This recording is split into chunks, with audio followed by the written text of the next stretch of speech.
Hello students, welcome to my YouTube channel English Classes by Sanjeev Shukla. Students, today's topic is the correct usage of pronoun under the heading Syntax Part 2. This video is for class 11 and class 12. Boys, in the part 1, we have covered the topic subject verb agreement. In the second part, we are going to learn how to use pronoun correctly. हमने syntax को define किया था, proper word and it's proper place in a sentence is the part of syntax. Okay, boys? So, first of all, let us know what a pronoun is. Pronoun. Pro plus noun. PRO. Pro का मतलब होता for का मतलब के लिए. जो second part है noun, अर्थात संज्ञा के लिए, जिन शब्दों का प्रयोग संज्ञा के लिए किया जाए. Pro means for, noun means संज्ञा, फॉर नाउन, अर्थात those words which are used in place of noun और for noun are called pronoun. Are called pronouns. Okay, boys? तो क्लियर है. प्रोनाउन आप दो तरीके इसको समझ सकते हैं. प्रो माने फॉर, नाउन संज्ञा के लिए जिन शब्दों का प्रयोग किया जाए. इसमें दिया है इन्होंने ब्रैकेट में, देखिए, ये pronoun bracket I, me, he, she, herself, you, it, that, they, each, few, many, who, somebody, everybody. So ये सारे एटसेट्रा ये प्रोनाउंस है. प्रोनाउन की डेफिनेशन इन्होंने दी है, जरा आप लोग देखिएगा. A pronoun is a word that takes the place of a noun. Pronoun एक ऐसा शब्द है जो स्थान लेता है किसका? संज्ञा का. संज्ञा के बदले आता है. Let us continue. In the sentence जो सा जिल, अर्थात जो नाम का जो व्यक्ति है उसने जिल को देखा. And continue, he bade at her. तो यहाँ पे आप देखेंगे पहले में जो क्या है, नाउन है, किसी का नेम है, जिल भी किसी का नेम है. लेकिन दूसरा कंटिन्यू सेंटेंस में देखिए आपने ही जो शब्द यूज किया गया है वो किसके लिए यूज किया गया है? आपका जो ही यूज किया गया है जो के लिए. किसके लिए? जो के लिए. और जो आपका हर शब्द है वो यूज किया गया है जिल के लिए. तो देखिए प्रोनाउन क्या बताएगा कि संज्ञा के बदले जिन शब्दों का प्रयोग किया जाए प्रोनाउन कहलाता है. Clear? Got the point? So boys, यहाँ पे क्या लिखा है? The pronouns he and her take the place of Joe and Jill respectively. There are 3 types of pronouns. Subject, for example he, अर्थात यहाँ पे सब्जेक्ट, ऑब्जेक्ट और पॉजिटिव केस के बारे में चर्चा, केस के बारे में चर्चा की जा रही है कि सब्जेक्टिव केस है ना, कारक जिसे आप कह सकते हैं केस. फॉर एग्जाम्पल दिया, जैसे सब्जेक्ट के तौर पे आप यूज करते हैं ही को. इसमें से एक उदाहरण है सब्जेक्टिव केस का प्रोनाउन का ही. दूसरा हिम, तीसरा हिज, संबंध कारक, संबंध दिखाने के लिए, किसी पर अधिकार प्रकट करने के लिए. और ऑब्जेक्टिव केस हिम. बस एक चीज ध्यान रखिएगा आप कि जो नाउन है उसका, नाउन का जो सब्जेक्टिव केस हो, अर्थात कर्ता की तरह जब नाउन को यूज किया वही रूप रहेगा उसका. और जब ऑब्जेक्ट कर्म की तरह उसका उपयोग करेंगे आप तब भी उसका वही रूप रहेगा. पॉजिटिव केस में भी एस लगा देते हैं, फर्स्ट ऑफ एस लगाकर. लेकिन जो प्रोनाउन है उसका सब्जेक्ट के तौर पर अलग प्रयोग किया, अलग रूप होगा, ऑब्जेक्ट के तौर पर अलग होगा उसका. और जो पॉजिटिव केस है, संबंध कारक है, उसमें उसका अलग रूप होता है. तो यही बता रहे हैं कि इस आधार पर हम यहाँ पे देखेंगे सब्जेक्ट के तौर पे, ऑब्जेक्ट के तौर पे. और जैसे ही का एग्जाम्पल लिया, ही हो जाएगा आपका, जब सब्जेक्ट की तरह यूज करना होगा आपको तो ही करेंगे, ऑब्जेक्ट के तौर पे हिम, और पॉजिटिव के केस पे मामले में हिज. अब आगे देखते हैं हम. Rule number 1, subject pronouns. Subject pronouns का अभिप्राय यहाँ पे सब्जेक्टिव केस, अर्थात प्रोनाउन का वह रूप देखिएगा जो यहाँ पे लिखा है उन्होंने सब्जेक्ट प्रोनाउंस। इसका अभिप्राय आप निकालेंगे प्रोनाउंस का वह रूप जिसका प्रयोग आप सब्जेक्ट की तरह करते हैं। इसको बार बार आपकी जो इंटर की जो ग्रामर की बुक होगी उसमें सब्जेक्टिव केस लिखा होगा प्रोनाउन का। सीधा सा सरल अर्थ है, सब्जेक्ट प्रोनाउंस का मतलब है ऐसे प्रोनाउंस जिनका प्रोनाउन का वह रूप जिसका प्रयोग हम सब्जेक्ट कर्ता के तौर पर करते हैं वाक्य में, वो देखिए आगे। तो subject pronouns are used when the pronoun is the subject of the sentence, अर्थात जब कोई प्रोनाउन किसी वाक्य का क्या है सब्जेक्ट है तो वहां पर आप क्या करेंगे सब्जेक्ट प्रोनाउन का यूज करेंगे। सब्जेक्ट प्रोनाउन में क्या क्या हो जाएगा आपका, B, I, he, C, it, दे इत्यादि, इनका प्रयोग आप सब्जेक्ट के तौर पर करेंगे। You can remember subject pronouns easily by filling in the blank subject space for a simple sentence. नीचे जो दिया गया है एग्जाम्पल, इसमें आप जो स्पेस दिया गया है उसको नीचे जो प्रोनाउंस दिए गए हैं इसमें से आप चाहे किसी एक में एक को डाल सकते हैं यहाँ पे। Example dash did the job, तो यहाँ पे चाहे लिख दें आई डिड द जॉब, मैंने यह कार्य किया, he did the job, she did the job, we did the job, who did the job, whoever did the job, all qualify. सार इसमें से किसी भी प्रोनाउन को आप यूज कर सकते हैं and therefore are subject pronouns, क्योंकि ये क्या है सब वाक्य में जो है सब्जेक्ट की पोजीशन है। तो यहाँ पे आई, he, C, it, they, whoever ये क्या हो जाएंगे बेटा सब्जेक्ट प्रोनाउन हो जाएंगे, सब्जेक्टिव केस कहलाएगा प्रोनाउन का, इनका सब्जेक्ट के तौर पे यूज किया जा सकता है। अगली स्लाइड में चलते हैं हम लोग। Subject pronouns are also use if they rename the subject, they will follow to be verbs such as is, are, was, were, am, will be, had been etcetera. यहाँ पे कहने का अभिप्राय है यदि इन क्रियाओं का वर्ब बी कौन कौन सी कहलाती हैं जरा आप लोग देखिएगा, आपको बार बार टर्म आएगा वर्ब टू बी, ये टू बी वर्ब्स हैं, इनमें क्या क्या आता है is, am, are, was, were, will be, had been. जब इनका प्रयोग वाक्य में मुख्य क्रिया की तरह किया जाए, इनके साथ कोई एक्शन वर्ब ना हो, जैसे एक्शन वर्ब में रन, प्ले, सिंग, इनका प्रयोग ना किया जाए, मेन वर्ब की तरह कार्य किया जाए, तो यही वर्ब क्या टू बी वर्ब्स कहलाती हैं। तो कह रहा है कि क्या कह रहा है इस नियम में जरा देखिएगा दोबारा, subject pronouns are also used if they rename the subject, यदि वो सब्जेक्ट की ओर पुनः इशारा करते हैं, अर्थात इनका कॉम्प्लीमेंट के तौर पे जब हम इनका यूज करते हैं प्रोनाउंस का, किसके कॉम्प्लीमेंट के तौर पे इन क्रियाओं के बाद टू बी वर्ब्स के बाद, तो हम प्रोनाउन का क्या लाते हैं सब्जेक्टिव केस लाते हैं। जैसे यहाँ पे कैसे एग्जाम्पल नंबर 1 दिया गया है, इट इज ही, आपको लगेगा इज के बाद क्या आना चाहिए ऑब्जेक्टिव केस आना चाहिए, वर्ब के बाद ऑब्जेक्टिव केस आना चाहिए, लेकिन वर्ब टू बी के बाद क्या आएगा यहाँ पे आपके हिसाब से हो जाना चाहिए था इट इज हिम, वो गलत माना जाएगा, ग्रामेटिकली गलत होगा, यहाँ पे क्या होगा it is he, subjective case ही हम यहाँ पे लाएंगे बॉयज। इसी प्रकार दिस इज, देखिए ही आया हुआ है यहाँ पे, आपको अजीब लगेगा हिम होना चाहिए था आपके जो हिसाब से। This is she speaking, this is her speaking नहीं, this is she speaking. It is we, देखिए यहाँ पे आप कह सकते हैं it is us who are responsible for the decision to downsize, तो वह आपको ध्यान रखना है वर्ब टू बी के बाद जब एज एम आर बाद verb am will be had been का प्रयोग मुख्य क्रिया की तरह किया जाए, अर्थात इनके साथ अन्य कोई एक्शन वर्ब ना हो, तो इनके बाद आने वाला प्रोनाउन सदैव क्या होगा सब्जेक्ट प्रोनाउन होगा। आप ऑब्जेक्टिव प्रोनाउन, आपको लगेगा लालच आएगा कि ऑब्जेक्टिव प्रोनाउन ऑब्जेक्टिव केस लगा दें हमें, यहाँ पे ऑब्जेक्टिव केस नहीं क्या होगा सब्जेक्टिव केस होगा। अब आगे चलते हैं अगली स्लाइड में boys. In informal English, most people tend to follow to be verbs with object pronouns. तो टू बी वर्ब्स हैं इनफॉर्मल इंग्लिश में, हम लोग बोलचाल की स्लैंग यूसेज में ज़्यादातर हम लोग क्या करते हैं कि जो वर्ब टू बी है जेएमआर बाज वर्ब मुख्य क्रिया की तरह प्रयोग होता है इनका, तो उसके साथ उसके बाद हम ऑब्जेक्ट प्रोनाउंस अर्थात प्रोनाउन का ऑब्जेक्टिव रूप कर्म कारक रूप लगाते हैं, जैसे like, me, her, them. Many English scholars tolerate this distinction between formal and casual English. ठीक है, तो जो एक फॉर्मल इंग्लिश है जो इंग्लिश का उचित रूप है और एक जो काम चलाऊ है उसके बीच में कई जो विद्वान है वो अंतर देखते हैं।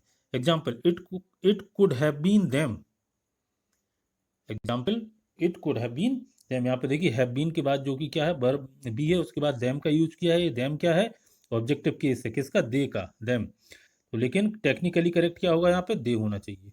इसी प्रकार it is just me at the door, यहाँ पे इज के बाद क्या यूज हुआ है, मी यूज हुआ है, इज मैन वर्ब है, जबकि यहाँ पे वर्ब टू बी की तरह यूज है, अर्थात यहाँ पे आई होना चाहिए। टेक्निकली करेक्ट क्या होगा, इट इज आई। वाइज आपको ये देखना है आगे। अब आगे चलते हैं। Rule 3, this rule surprises even long language watchers when who refers to a personal pronoun I, you, he, she, we, they, it takes the verb that agrees with that pronoun. Whereas यदि किसी personal pronoun के बाद who का प्रयोग हुआ है, तो जो हु के बाद आने वाली वर्ब होगी वो किससे एग्री होना चाहिए, उस पर्सनल प्रोनाउन से होना चाहिए जो हु के पहले आया हुआ है। ओके,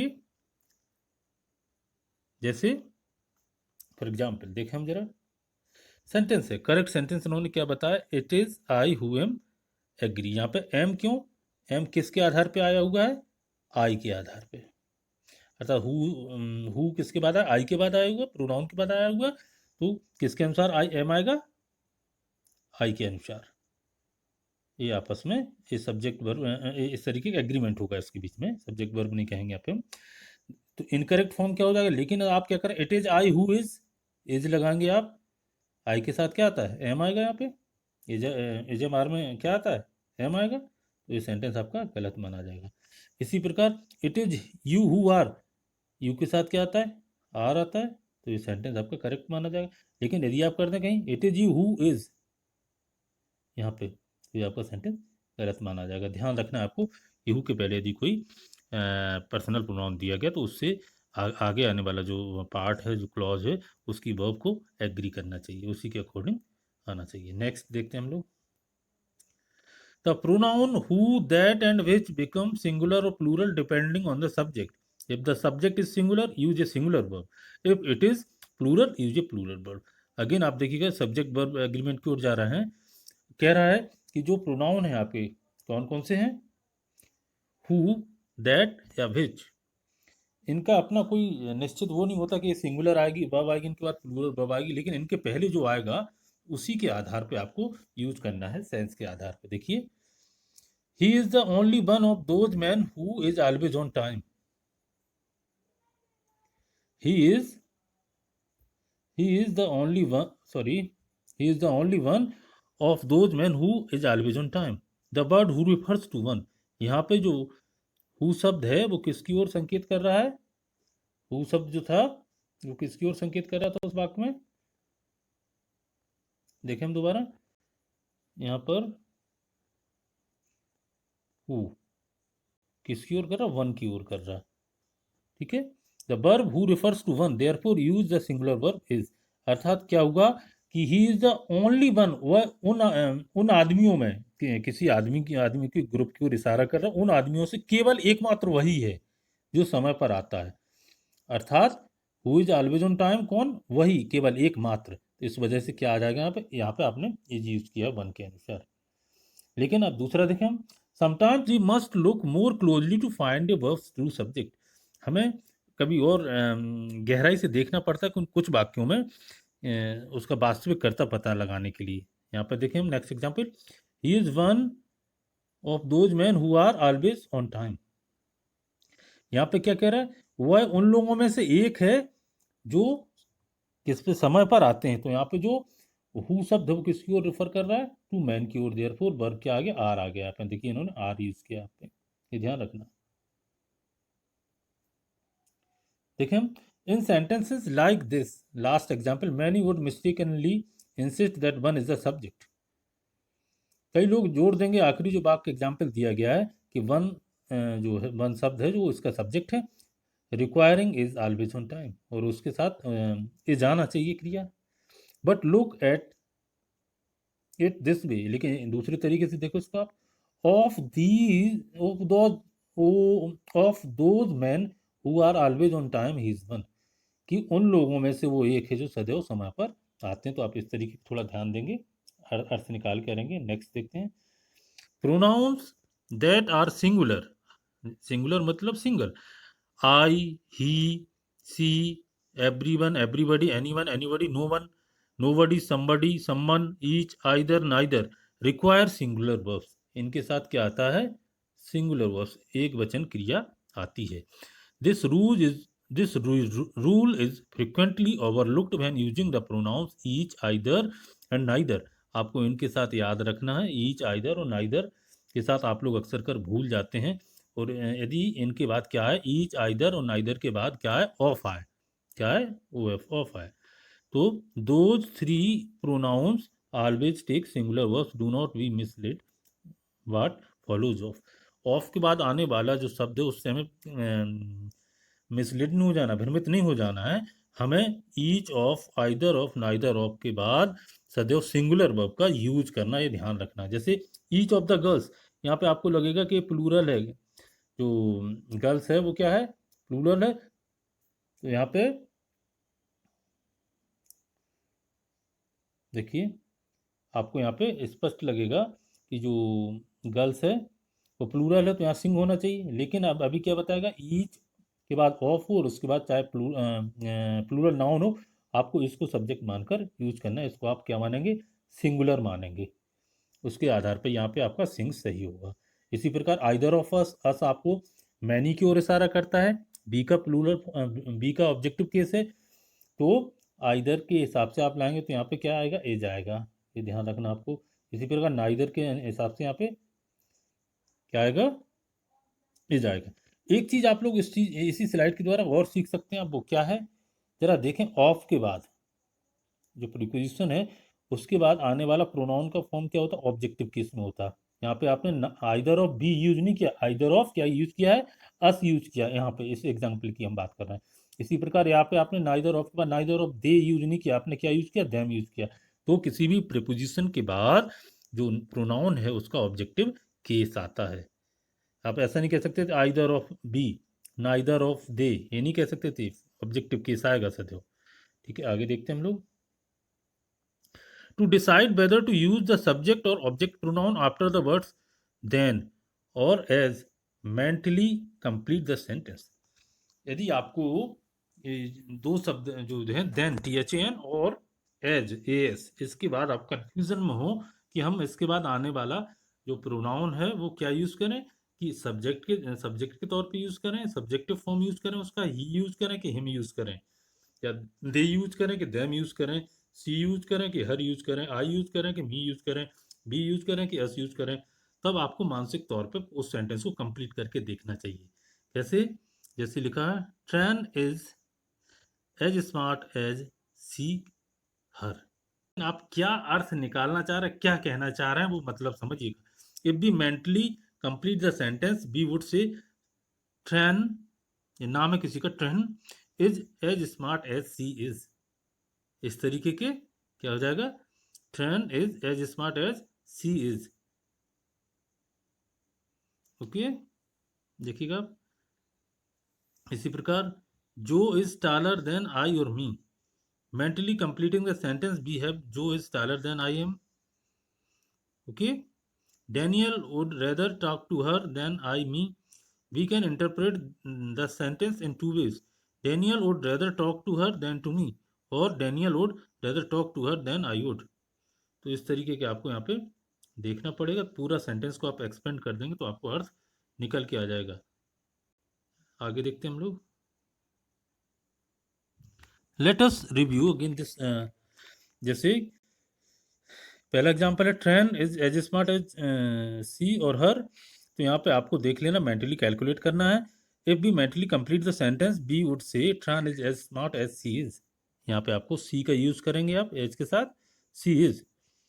ओके, यहाँ पे आप हर का यूज नहीं कर पाएंगे, therefore she is the correct answer, कि एज के बाद आपको सी इज का यूज करना होगा यहाँ पे। इसी प्रकार इसमें जो वाला सेंटेंस है इसमें आपको देखना पड़ेगा, mentally complete sentence, we Joe is taller than I am, यहाँ पे भी आपका आई एम का यूज होगा। ठीक है, लेकिन Daniel would rather talk to her than I और मी, देन के बाद यहाँ पे आपको देखना पड़ेगा।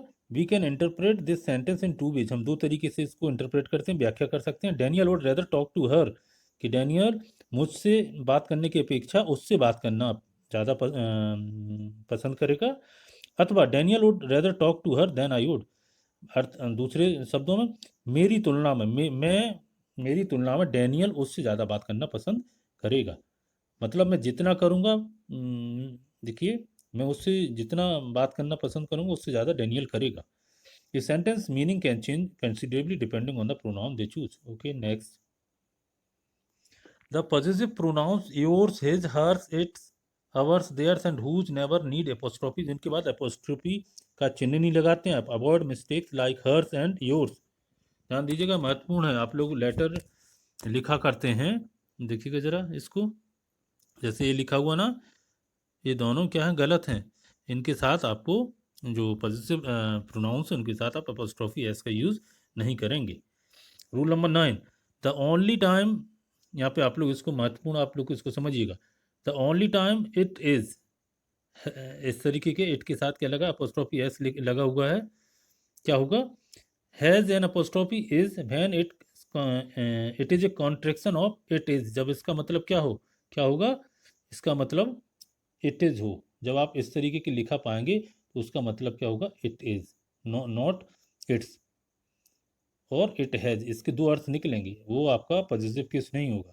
The only time whose is इस तरीके लिखा, has an apostrophe is when it means who is. इसका अर्थ क्या निकलेगा, अब जब कहीं ऐसा आप लिखा पाएंगे इस तरीके के, तो who has.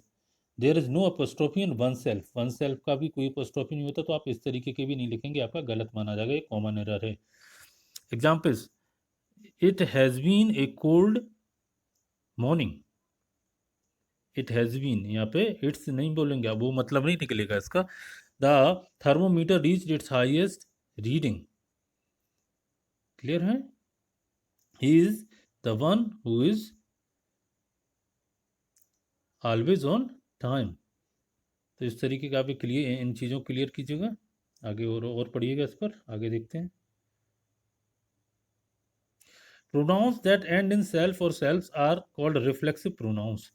There are 9 reflexive pronouns: myself, yourself, himself, herself, itself, oneself, ourselves, yourselves, and themselves.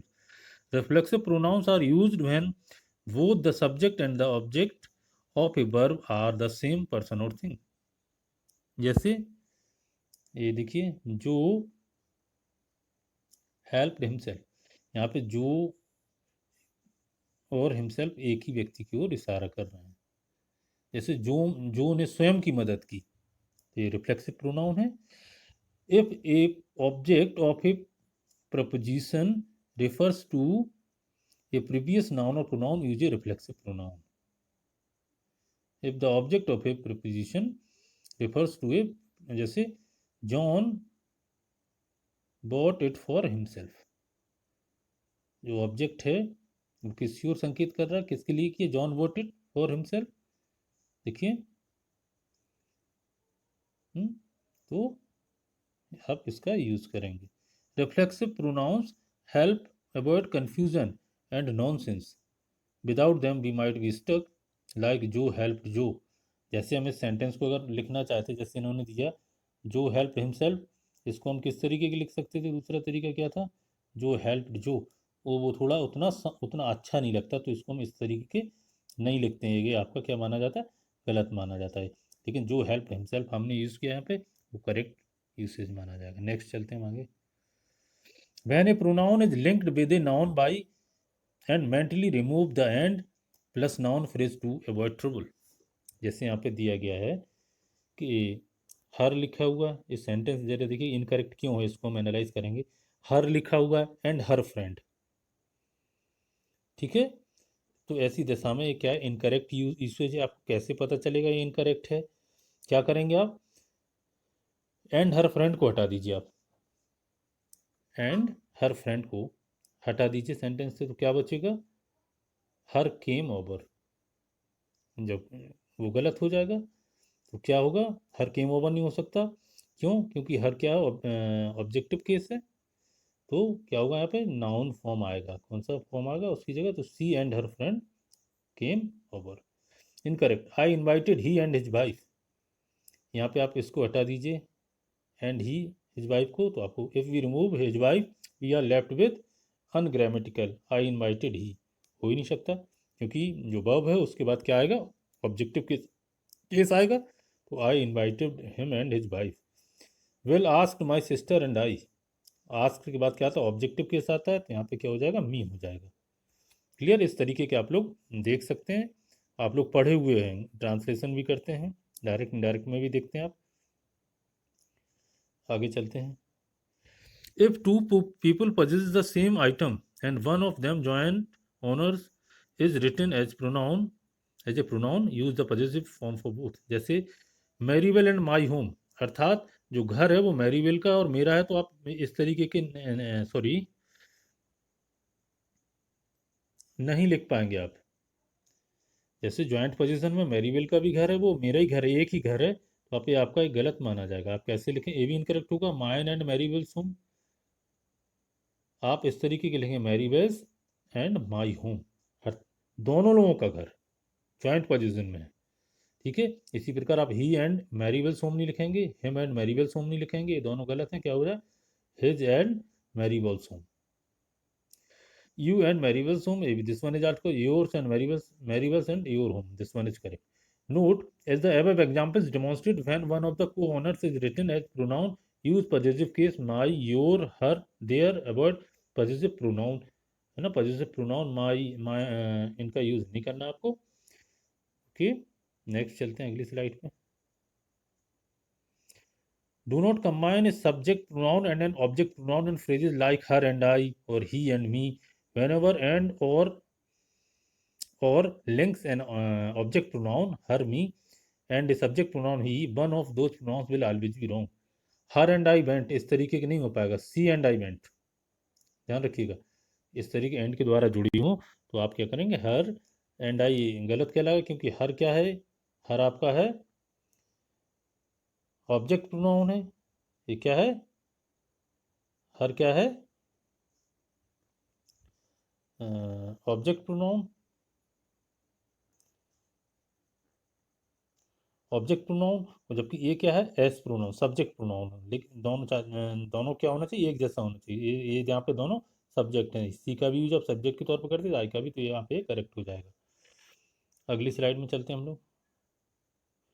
Okay boys, thank you for watching the video. Please like the video and subscribe my YouTube channel. Good luck boys. हम एक बात और कहना चाहते हैं कि आपको अपनी टेक्स्ट बुक, जो ग्रामर की बुक हो, उसको साथ में पढ़ना पड़ेगा, तभी आपको और बेहतर समझ में आएगा। Thank you for watching the video. Okay boys.